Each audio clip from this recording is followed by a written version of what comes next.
everybody, and welcome back to the channel.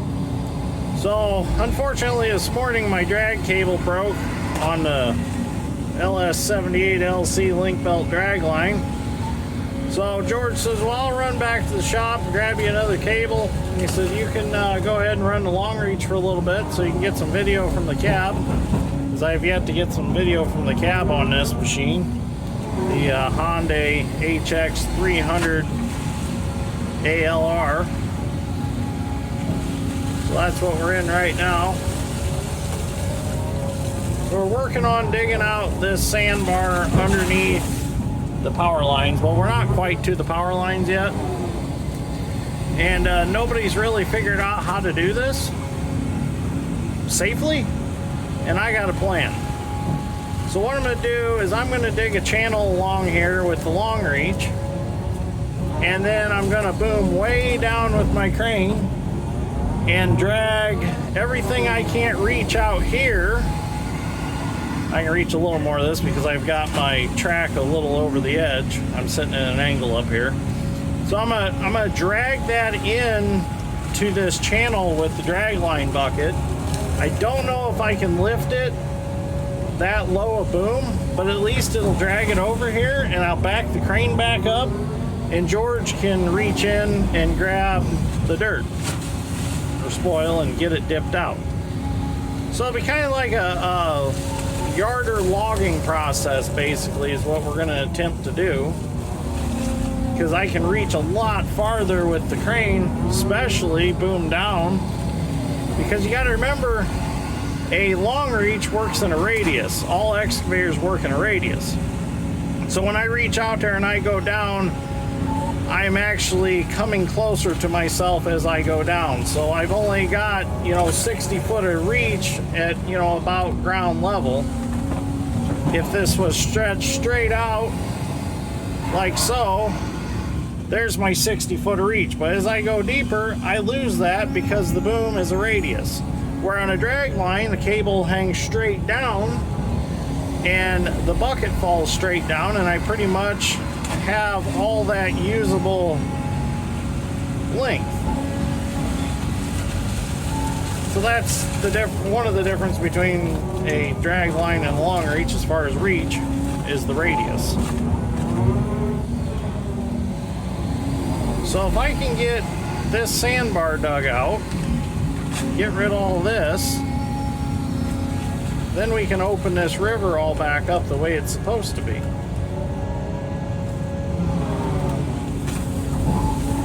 And to think the landowner didn't want a long reach on his property. He threw a fit when we brought the long reach over here. I said, you're not even giving us a chance to get the job done. He's like, well, several guys have been here with long reaches, and they've made a mess out of it and they've left. I said, well, several guys isn't me. So you just didn't have the right operators and the right knowledge here to get it done. So we're going to get it done for him. We're going to get this dug out. And it's going to look nice when we're done.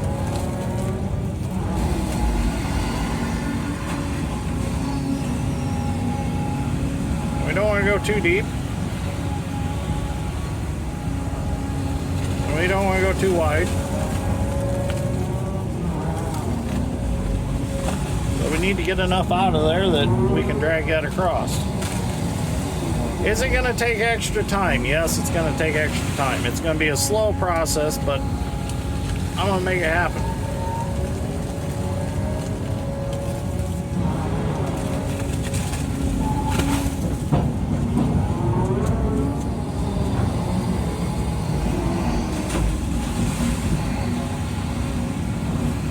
So I did set a goal. It is to clean this out, and it is to make the landowner happy.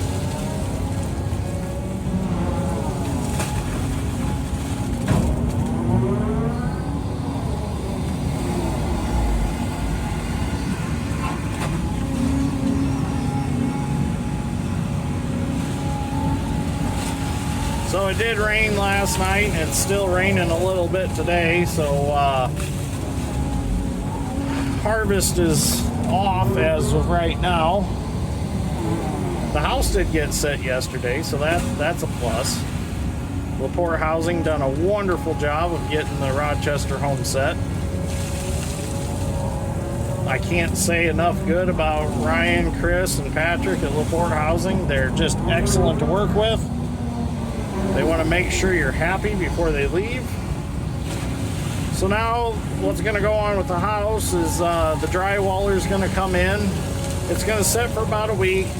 Drywaller's going to come in. He's got it for 2 weeks. He's going to finish out whatever needs finished in the seam.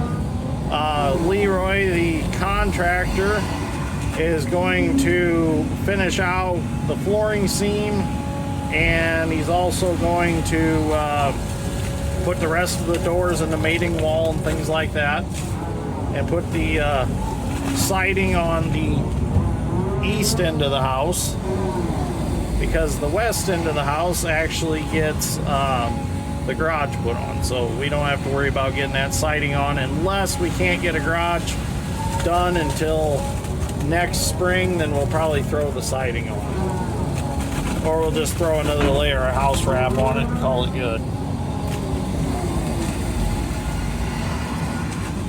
Reach a little more of that. My hope was that would start to slough off and come this way so I can get it, but I don't think that's going to happen. It's muck and peat moss, so it really doesn't wash like sand would.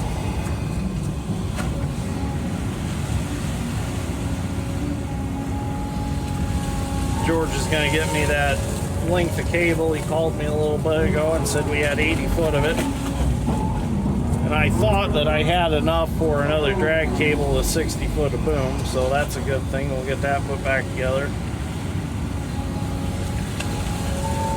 and then I can dip that center out. We're not to the power lines quite yet, so I can do quite a bit of digging with my normal boom height. Well, I had shut the video off because George called me and said he's on his way back and wanted to know if I wanted him to stop and get lunch so we can just stay here and work. I said, yeah, that'll be fine. So he got my cable. We're gonna quit early today so he can take the kids trick-or-treating. I'm like, well, if I stay here and dig, just eat when he gets back, I'll get some digging done today. So we only got really 2 options around here to eat where we're at. It's either the Twisted Tiki and Fish Lake, which that was an excellent restaurant to eat at. So if you ever travel through Fish Lake and you come past the Twisted Tiki, stop and get you something to eat because it's well worth it. They got some really good calzones there. Or we have Subway in North Liberty. And I can only eat so much Subway per week. Madison can eat it all week long. I can't eat it that much.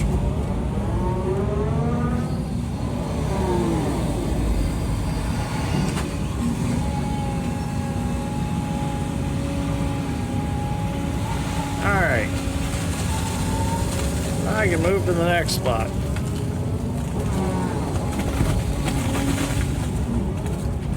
So I thought I should touch on something real quick. For those of you who've been following this project, I know I said when I was digging down there, we didn't want the mud to slide off the side. Well, being it's up at these power lines and we got to do some tricky stuff to get under them, we made arrangements so we can allow this mud to slide down off of this levee like we're doing here. And what we're going to do is we'll come back later with a normal reach excavator and we'll just drag that back up. And then we'll level everything off, reseed it, and it'll be done. I know a viewer asked me about what we were going to do with the spoil. It all gets knocked down, and really it gets rolled over to the side. Also, that'll help build out the side of the levee on the farm field side, and that'll make it wider for next time. We'll leave a little on top, but we'll roll a lot off the side to widen it out and make it more sturdy. So I just figured I better touch on that because somebody's going to ask in the comments. Well, we're officially digging under the power lines now. So we got to keep the boom low. That means got to keep the stick pretty extended out there when we swing. Just like so. Keep the boom low. and don't.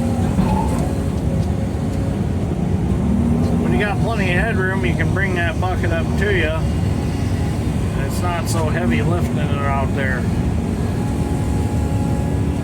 But if a long reach is properly weighted, it's really not too much of a problem to keep a full bucket out there.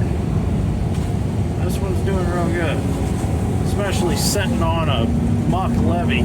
This is not a sand levee. It's got some muck under it. It's soft. When I brought this excavator around back to the road so we could haul it around, I got down off of that levee on that side, and it's got a driveway, well, an area you can drive like this one does along the side. And Dad and Scooter were sitting on this side in the pickup, and they said I was actually shaking them from across the river. So this whole area through here is muck, peat, moss, and marl. There's some sand that washes down that's in it, but it's kind of an odd combination of soil through here.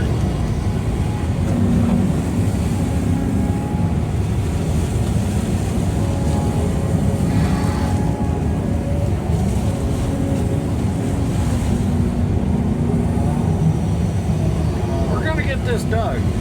It's gonna turn out nice when we're done here.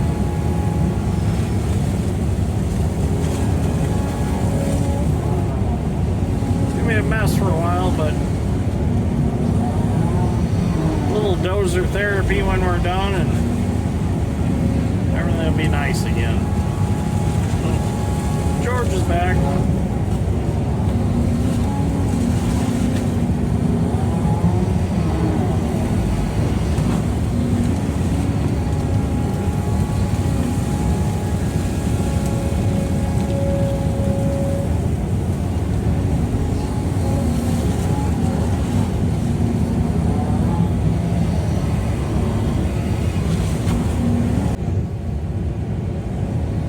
George brought the roll of cable, we'll carry it down there.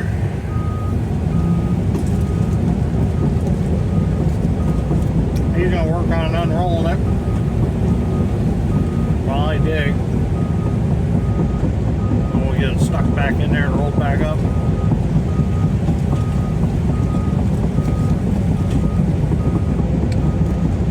I need to start carrying some cable on the crane with me, just so I have it. That drag cable and hoist cable's been in that crane for a long time, so it was time.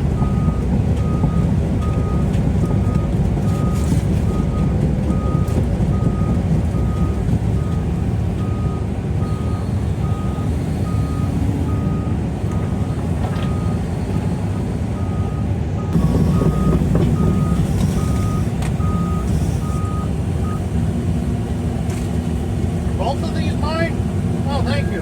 Never enough. Yeah. Thank you. Well, so far so good. We've gotten dug through all that grass. Got a channel opened up through it. Now what we're digging through is just kind of a sandbar. Got a little deep on that one. That's all right. I guess I should have also mentioned when I was talking about the reach on the crane versus the reach on the excavator.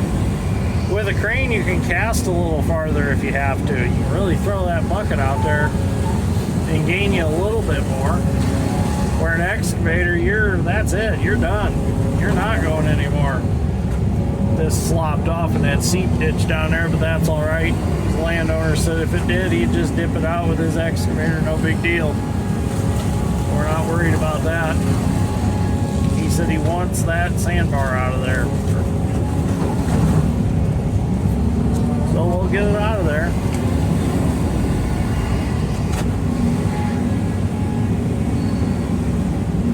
Darn Phragmites grass.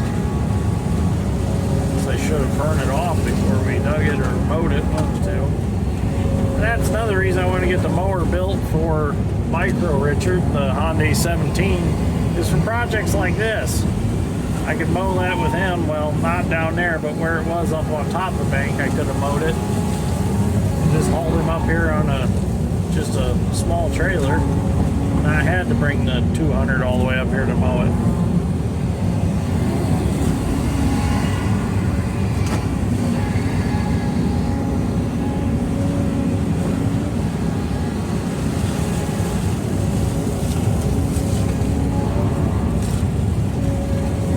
No issues digging under these power lines.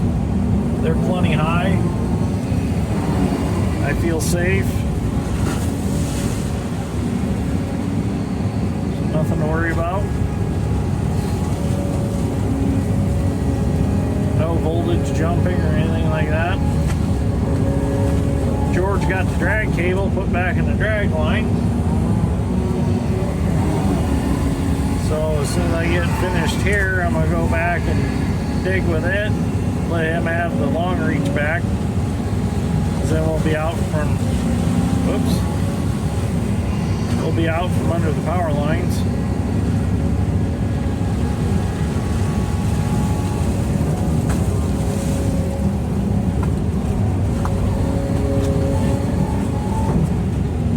I can't stack this up on top of the levee because I still got to come through with the drag line.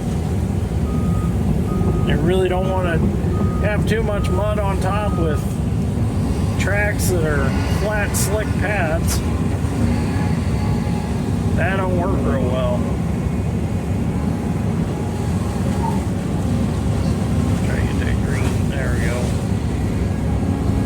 That grass out of there. Oh, slipped out of the bucket.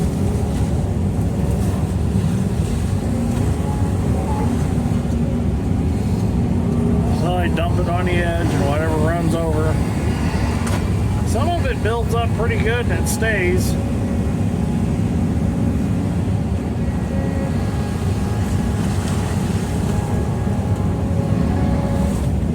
It's just so sloppy because it's so full of muck that most of it just oozes down.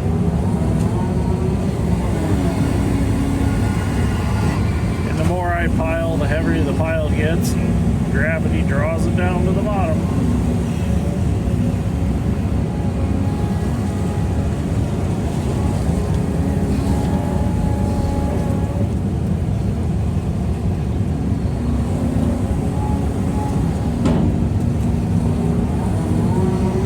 As long as I keep that bucket close to the levee when we come out, we're safe.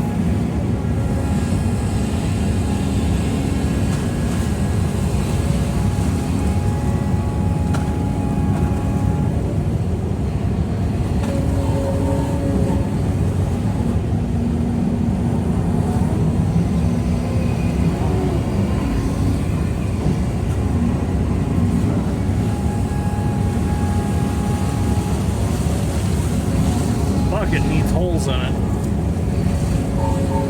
Not a very big bucket to begin with, so if you put holes in it, a lot of mud's going to run out the holes and you're not going to have much at all when you get back to the top.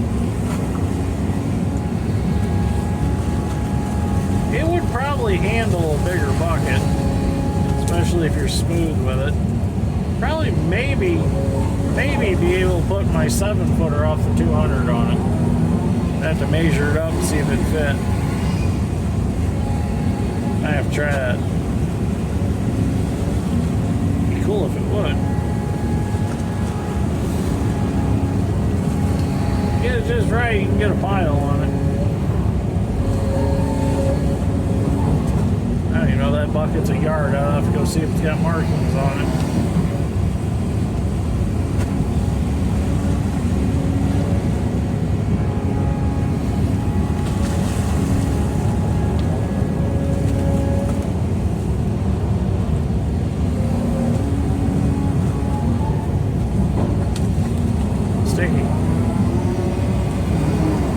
Sticky mud.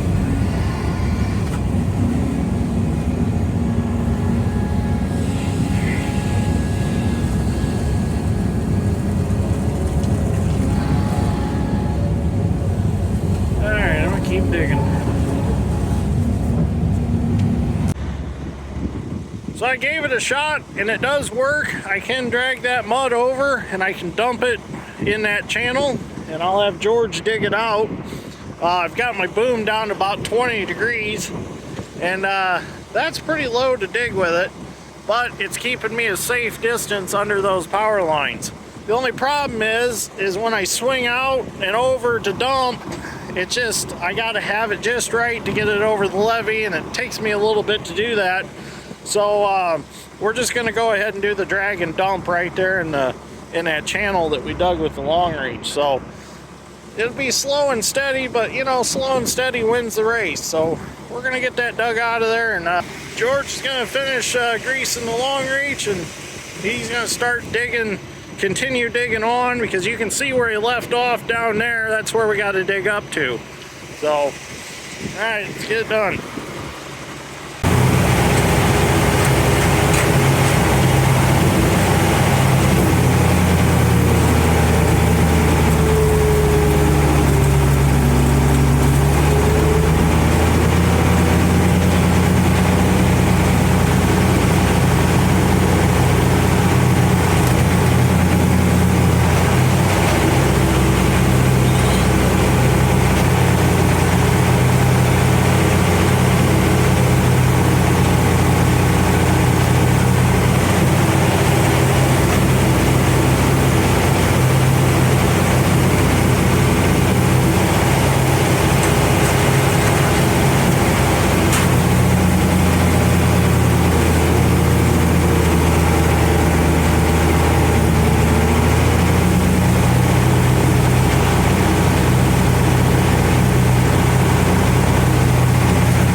we go. Met my goal for the day. Got cleaned under these power lines, got the right combination of equipment, and made it happen. Now, first time I know, I just drug that material into the channel that we already had, and I didn't dip it out. I had George dip it out. Reason for this is there was a lot of things going on underwater that you didn't see, but I kind of knew were happening. I was dragging a lot in. Oh, look at that muskrat coming to see us. He doesn't, oh, he's seen me. Anyways, oh, another one over there. So, dragging all that across made a lot of dirt to dip out. So it would have been a lot of cycles for me to get it out. Well, this last time through, I just had kind of a ribbon through there that I had to dip out, so I didn't want to bother George, who's farther down dipping out there. I didn't want to bother him to come back, so I just went ahead and dug it out. And as you can see, with a 20-degree boom angle, that's not very much fun because it's like having a long pry bar sticking out. You know, it really tips the crane up when you're lifting a full bucket, especially in this muck. You just can't get any footing. It's real soft up here. It's a combination of muck and sand, and it's just not very stable at all. It might not hurt to have a crane mat to throw under the tips of the tracks in the front, but then it's a crane mat I got to deal with the whole time. It's kind of nice not having to deal with them. But we got it done. It's all that matters. Looks good. I know it looked like a wild ride in a crane, but I got it dug. That's all I care. So we'll come back later with the excavator and we'll straighten this up. I'd like to bring this dirt up a little bit, rebuild this bank some, because to me it looks like this sloughed in at one time, and that was probably part of that sandbar that was out there, or whatever you want to call it. Muck bar, sandbar combination mix. My question is, I wonder if the landowner's going to be happy. I think he will be. You can really see an improvement through here, and it definitely helped the flow of the river. It's not going past and going around this. It's full flow that wide now. So Monday we'll be able to start there and take off, and I'll be able to put my boom back at a 35-degree angle, and it'll be comfortable to run, and we'll get something done. But that was my goal. We reached the goal. We got it done, and it looks good. So now all we gotta do is some grade work after we're done. We get all this knocked down. That's for a whole nother video though. I'm ready to go home. I'm tired for the day, and I'm hungry. So it is Friday. It is after 5. I'm sure George wants to get home to his family and spend the weekend with them. So I want to get home. I got some things I want to do. I want to work on the new house some this weekend. I'd like to get some stair stringers and get some basement stairs in, and also get the John Deere combine put back together so I can possibly cut some beans maybe Sunday. We'll see. I got all my parts back for the engine fan hub, so I'll be able to put all that back together. So anyways, thank you for watching. Greatly appreciate it. Oh, I forgot to shut that side door. If you got any questions, comments, throw them in the comments below. And if you enjoyed this, give me a like and subscribe. I'd greatly appreciate that too. And I want to start getting some live videos going again. It's just I haven't had much time to do much of anything. So hopefully when we get in the new house, get settled in, I get the basement set up, and we'll do some live videos so we can do some live question and answer. I know there's probably a lot of questions that I've missed in the comments that I didn't get answered. How did that get past there? So anyways, just know that I read all the questions and comments. Just sometimes that door latch don't work the best. Sometimes I just don't have time to get back to them, but I do try to answer as many questions as I possibly can, and I do read every comment. So just know that I don't ignore anybody. I do read them, and I try to get back to them, but sometimes there's just not enough time. But when things slow down, I'll be better about comments, live videos. So anyways, thanks for watching. We'll see you all in the next one. I appreciate everybody that watches.